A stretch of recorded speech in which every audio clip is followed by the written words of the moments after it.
Love is a fuzzy kitten. Love is a crash test. Love is a heartless vixen. Love is the arc of a rainbow. Love is the muse of bad poetry. Love is an accident waiting to happen. Love is a lifelong friend. I fell in love for the first time in the 3rd grade. Dawn Della Penna. She gave me a Valentine with a kitten on the front. She didn't plan to give it to me. She saw me crying because I didn't get any, and she gave me one of hers. Did that cheapen the moment? Not at all. Love, I was certain, is a fuzzy kitten. By the end of that 3rd grade year, I'd worked up the courage to talk to Dawn, and I walked up to her and I popped the big question. I said, "Hey, Dawn, who do you have for homeroom next year?" I was 8. Come on.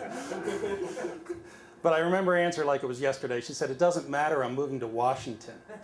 And even as my brain started to draw a map of the eastern seaboard and I wondered about bicycle helmet laws in Maryland, she added the word state. Love, you are a crash test, and I your dummy. In the 6th grade, I made the mistake of saying in the schoolyard that I liked Dana Pastiglione.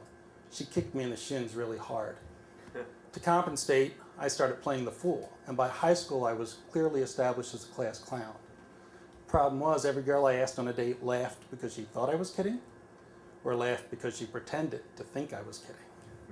Love, you are a heartless vixen. By the time I got to college, I'd learned to be serious.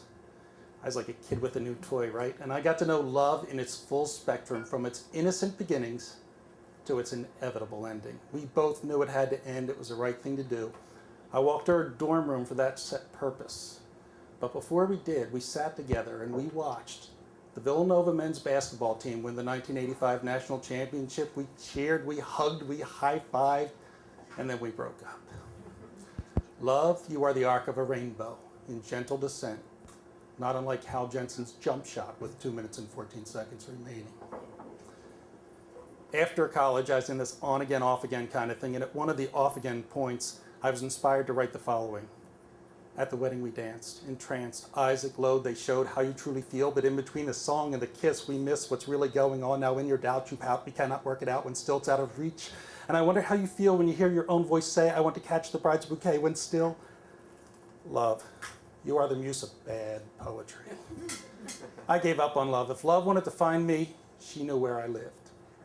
And find me she did. I met a beautiful woman named Jody, and there is no doubt it was love. We started planning our happily ever after together, but love wanted to make sure we were in it for the right reasons. She put a couple of obstacles in our way. First, with the wedding bands in my pocket, because we were coming home from the jewelers, Jody and I got caught in a flash flood. I was driving her car, and trying to avoid the mess in front of me, I turned left into a bigger mess beside me and totaled her car. Not 3 weeks later, Jody was driving her brand new car, and I was in the passenger seat. We were coming here to the courthouse in Westchester to get our marriage license, where Paoli Pike and Westchester Pike merge. We had an encounter of the fender bender sort with a nice gentleman trying to make a left-hand turn from, say, the 4th right lane, right?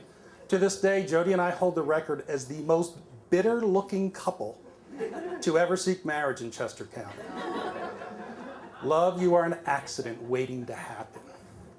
I'm happy to say that we were not dissuaded from marriage. I'm happier to say we've got over 20 years in our rearview mirror, right?